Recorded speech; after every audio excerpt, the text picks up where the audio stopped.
বলদ কতটা প্রভুভক্ত হয় শুনে যাবেন। সেই বলদকে দিয়ে যখন হাল টানানো হতো তখন সে মানে খোলুমি করতো না, আর এই খোলুমি করতো না বলে তাকে দিয়ে দুবেলা হাল টানা হতো।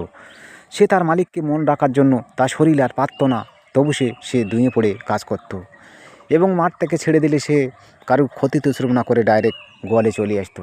একদিন সেই বলদটা বৃদ্ধ হয়ে যায়, তাকে বেচার সিদ্ধান্ত করে। মালিক যখন তাকে স্নান করে হাটের উদ্দেশ্যে নিয়ে যাচ্ছিল তখন সে অঝরে কাঁদছিল এবং ঈদের বাজারে চড়া দামে বিক্রি করে বাড়ি চলে আসে।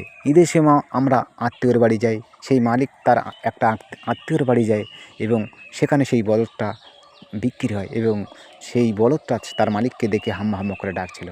তখন সেই মালিক কাছে গেলে গায়ে হাত দিলে সে তখন অঝরে কাঁদছিল। তাকে যেন কি বোঝাবার চেষ্টা করছিল কিন্তু বোঝাতে পারছিল না। সেই মালিক যখন বাড়ি এসে ঘুমাচ্ছিল স্বপ্নে এসে তাকে বলছিল যে আমি খাটতে পারিনি, তার জন্য বিক্রি করে দিয়েছে, আমার কোনো দুঃখ নেই, আমি কোরবানি হয়ে যাবে এর জন্য আমার কোনো দুঃখ নেই। আমার দুঃখটা হলো আমি আর কোনো দিনে আমার বন্ধুকে দেখতে পারবো না, আমার সেই গোয়ালটাকে দেখতে পারবো না। যাও ভালো থেকো। বন্ধুত্ব পশু বা মানুষের সঙ্গে হয়, কিন্তু মানুষের সঙ্গে কেউ যেন না বন্ধুত্ব করে। এরা টাকার জন্যে বন্ধুকেও মানে কোরবানি দিতে একবারও মানে পিছপা হয় না।